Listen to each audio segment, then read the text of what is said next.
to Success from Scratch, episode number 55. Welcome to the show. Thanks, Mark. Thanks for having me. Yeah, I'm so glad you're here and so much to talk about. So much. Now, The first thing I want to talk about, though, is when you started in real estate.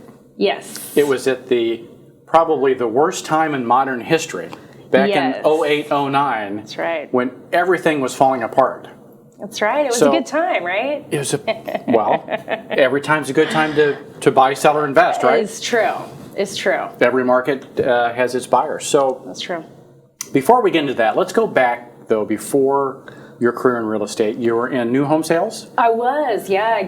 That was my launch into real estate is through new construction, and I loved it. And, it's very different than traditional real estate, being licensed. Yeah. But nonetheless, a fabulous experience. What did you love about new home sales? I mean, it was kind of like a monopoly board. You build a little community and, you get to know everyone, and then you see the flowers grow, and, you see people's lives progress. And, it was really, really heartwarming to be a part of that. Yeah. It was fabulous. Super fun. So you had some great experience there. You obviously learned a lot about the construction process and all the mechanics.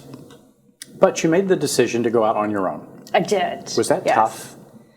I was ready. So I really wanted to start my own business. I really wanted to work for myself. I'm pretty self-driven. I think maybe not answering to somebody, just myself, is a good position for me. That was a motivating for you. You wanted to answer to yourself as... Yes. Yeah. So you make this decision in the worst possible timing, probably, market-wise. Smart, right? 08, 09 was, in modern lifetimes, probably the worst real estate market ever. Definitely my lifetime, for sure. How was that first couple years for you?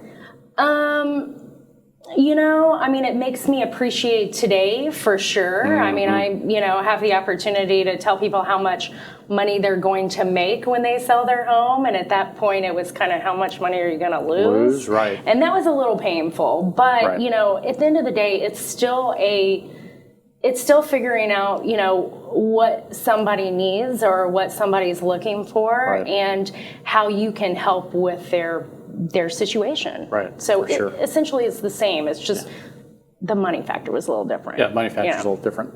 So working with buyers and sellers and that, what makes that work? How do you build loyalty? How do you build your customer service model? Tell us about that. Well, I think the most important thing to do is really to listen to your clients. So when you really hear what's going on in their world, what's really driving their decisions, then you figure out, okay, well, here's the goal, and then you just work tirelessly to accomplish that goal. Right. Yeah. How much fun, huh? So much fun. I mean, I love it. Yeah. It's my favorite thing. I know you're probably going to ask me about hobbies, but honestly, it's kind of a hobby and a job. So. Yeah. Well, that's what's fun about it. So is there a favorite story you have about a buyer seller you helped, or one that touches your heart or comes to mind? Well, I mean, I did have a family that, in this business, it's timing is so crucial. So I had a family that was, I guess you could say, homeless for a little while. So they moved in with me and my family, and, it was amazing. I mean, we had a really great time. Yeah. I'm a family. It really was. It was just a big learning experience, and that's the power of real estate, is to be a part of somebody's world. So being able to bring them into mine and not just, participate in theirs, it was valuable for my whole family. So powerful. It was really exciting. Well, so tell us a little bit about your system structure and process. How do you run your business?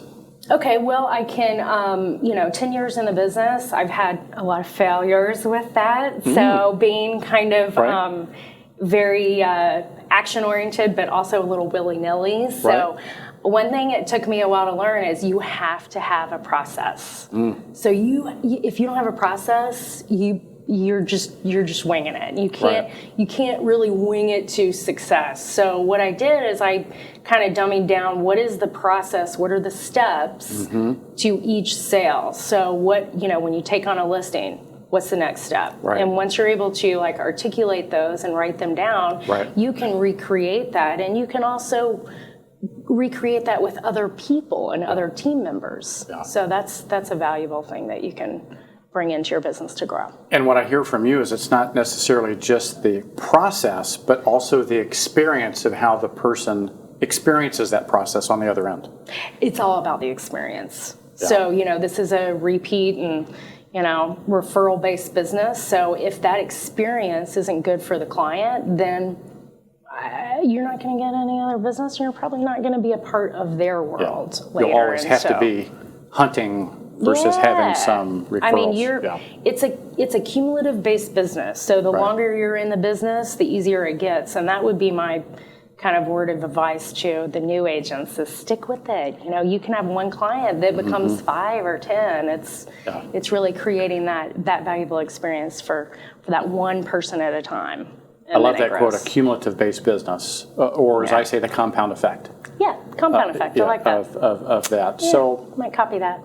Yeah, there you go. Copy that. And I want to look up a quote because I had a quote this morning about, if you expect extraordinary results, you have to have a system, structure, and process. You do. Without that, sure. You have that. So, and then if you have the experience on top of that, then the magic starts to happen. Yeah. What about the marketing side and different lead generation sources? How do you develop leads and how do you market yourself? Okay, well, the most common question that, I think agents getting into the business ask are, where are the leads? How do I get the leads? Right. And it's really not about the leads. That would be... So it's not about the leads. It's not about the leads. Oh, what's it about? That would be my biggest advice. Oh, cool. It's really about, going back to what we just talked about, it's about that experience. The leads are all there. So once you create that experience for one person, they're going to send you other people because they want them to experience something similar. Right. So the leads are always there. The follow-up process, I think, is way more important. If you're prospecting daily, which you should be doing, that follow-up process, that continue to touch people is way more important than the lead generation, that just build your pipeline and then spin it and see what comes out. I think it's really more nurturing process. So when you're prospecting, how are you deciding what that prospecting hour of power or whatever you do, how do you pick that list, that choices that you make to prospect? Who am I prospecting is to? that past clients, referrals, people you know in your sphere? Yes. So, if you're prospecting, if you're really talking about real estate daily, if you're making new connections, you should be having conversations with just about anyone about the services that you provide. We provide incredible services for people, and it's not just transactional based. It really should just be something that you can inject in their life for a long term. How can we help you with your taxes? Taxes are coming up. Those pink or green slips are going to come in the mail. They're coming. How can you help your clients lower their taxable value on their home so that they're paying less, they're netting more. So it's the prospecting is having those conversations with everyone. Don't just think of somebody that's looking to buy or sell. It's your neighbors. It's parents of kids that go to your school. It's people at your church. It's your vendor partnerships. So your lenders, your insurance agents, your financial planners. Loan officer. Yeah, definitely your loan officer. So these are all people that are in our world, and you should surround yourself with experts. Financial planners, CPAs. Definitely. All those folks. Real estate makes the world go round. Well, I like to break things down to the simple, and it seems like consumers have 2 questions. Okay. How's the market? What's my home worth? Yes. Right? So no matter where you go, once someone knows you're in real estate, they're going to ask you, well, how's the market? Or what do you think my home's worth? Yes. Right? So it seems like if you can revolve around those, anybody in the industry, if you have expertise, can have a conversation.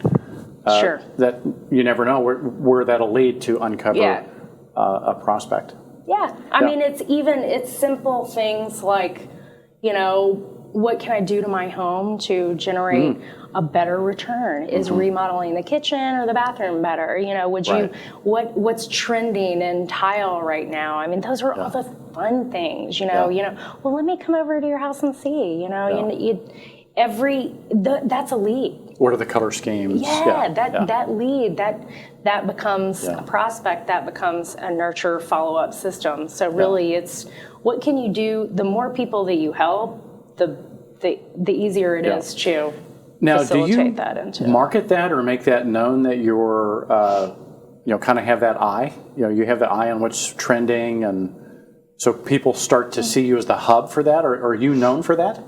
I wouldn't say I'm known for that, but not at all. But I do try to, for example, I have a listing and I had a floor expert. I mean, he's really like an artist, and he came in and redid the floors and made them look beautiful. And so that's something that I took to another listing, and they had been told by several floor companies the floors are too old, the tongue and groove is really hard to refinish, you're going to have to replace the entire floors. So sometimes it's, hey, how can we best problem solve? Right. And we ended up, saving them probably $10,000, and they spent a fraction of that having the floors resurfaced, and they're gorgeous. Wow, so you're a problem solver.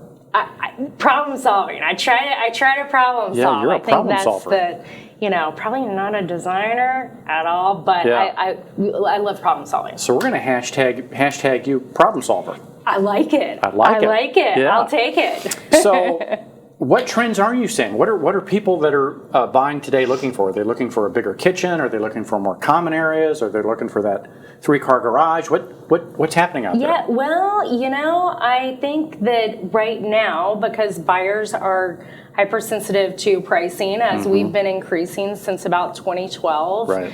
Buyers want a home that looks great, that's done. So when I take on a new listing, we really want to spend a majority of that time on prepping that listing before it hits the market. So if it's not fully prepped, if it's not market ready, if it's not meeting consumer demands, it's really going to sit on the market longer. Right. So that prepping, things that you need to do, maybe changing some colors, maybe updating a few things, then you're more likely to get that maximum value out of the property, and buyers flock to it. Yeah, awesome. If they're going to pay a high price, they want a home worth it. They want it to be worth it. Yeah, for sure. Well, so have you ever in this 10 years wanted to throw in the towel? I've doubted myself many times. Okay. So I've had more, it is hard to be self-employed. We don't have healthcare. Well, actually JPAR does now, right? We just rolled out a healthcare plan. Yes. Yeah, that's huge. A healthcare plan and a retirement incentive plan. I mean, that's huge. That's huge. These are things, as realtors, people think we make a lot of money, but we pay taxes out of that money. You pay your full self-employment taxes. There's no safety net. We do. So that is something you've got to. You don't get a paycheck every 2 weeks. So you got the hashtag problem solver. We get the hashtag beyond brokerage because we're thinking out of the box beyond brokerage. Obviously we're a brokerage, we do all that, but the healthcare, the retirement plan, we have another. 2 things in the works, not yet to be announced, that are that's exciting. Very innovative. Beyond brokerage. Yeah, that's a big thing for JPAR. I mean, I think that is really attractive. Is how can we make this a very fearful experience? Like you're only depending on yourself. Right. You got to go do the work. Every day you wake up. Every day. You wake up unemployed. You're unemployed every morning. That's exactly what my husband tells me. If your phone's not ringing, you're unemployed, sweetie. And I go, He thinks just like I do. So back to the times that you doubted yourself. I guess you never wanted to quit or leave, but you were doubting yourself. You were in this doubt. How did you flip that around? I mean, I do contribute just as much time to prospecting and planning my day and keeping on task to attitude and mindset. I mean, I think that is really critical for success. Right. So it's something that I probably overlooked very easily in the beginning. Right. And that your attitude, I mean, I think attitude's probably 80% of success. Maybe more. What would you think? I was just reading John Maxwell's How Yes. Successful People Think. It was kind of my 90-day project. If you haven't read it, get it. I love John Maxwell. But How Successful People Think is exactly what you're talking about. It's so easy to get into that mode where that discipline of working on your attitude and your mindset, Yes. however you choose to do that, can easily get bogged down in the issues of the day. It can. And then you can go down this slippery slope. It's very easy. In this business, you really need to rely on a group of people that can kind of lift you back up. I mean, this is a very humbling industry. So, you aren't going to have a win all the time, every time. Right. So when you lose, it's about how you recover, I believe. One of our previous guests was a football player, and he was talking about when you get hit, you got to get back up, even when it hurts. And so you've mastered that. How have you picked the mastermind group or the small group of people that support you? Are those, folks from your community, other agents? How have you created that core that helped keep you? It's okay. This is another piece of advice for agents just getting in the business. 10 years ago, my husband coined me #lone wolf. Oh, okay. That's our accounting software too, by the way. It is it's lone wolf. That's right. I've seen that. Yeah, lone wolf. Okay, don't do it. You cannot be a successful lone wolf agent. I mean, you have to surround yourself with the right people. So it took me a long time to find the right agents, the right team members. I'm just now collaboratively growing with other great agents that have had great success that we can help kind of foster a great attitude, a great environment within a team. So you can't be an island of yourself. You cannot be an island. Yeah. If you're going to be an island, it's going to be a real struggle. There's not going to be any food and water for long. So So did you learn that the easy way or the hard way? Hard way, stubborn. I'm because you wanted to be your own boss. You wanted to be your own thing. I've got this. All I need is me. Yes. And you found that not to be the case. Wow. That's a big lesson. That's a big definitely lesson. Not the case. Yeah. To surround yourself. That's a John Maxwell law. Surround yourself with the right people to help you kind of grow. You cannot do it yourself. And it's also a, I think in the book. Think and Grow Rich? Definitely. So it's every successful person in the past is really surrounding themselves with people that help, hone in on their expert skills. For sure. So don't be an island. There you That's go. my advice. Don't be an island. #problem solver. Yeah. #don't be an island. Yeah, there we go. Don't be lone wolf. Yes. Unless you're an accountant. Let's not hashtag that. Unless you're in our accounting department. They can be #lone wolf. Yeah. Well, it was such a joy having you on the show today. Thank you I think the audience is going to much. get a lot of value. Any last-minute words of wisdom for the audience? I mean, I think these are incredibly valuable. I've gone through and watched every episode, and I really enjoy it. You learn so much from other agents. It is critical that you listen and absorb, because if you don't, I've watched a lot of agents soar very, very quickly, and then flame it's out. Because they're not stubborn. So I guess don't be stubborn. Don't be stubborn. There you go. Don't be stubborn. Don't be an island. Don't be an island. Don't be stubborn. Well, there you have it. And thanks for coming in today. Thank you for having me. Enjoyed Great it. pleasure. And we'll see you soon on another episode of Success from Scratch.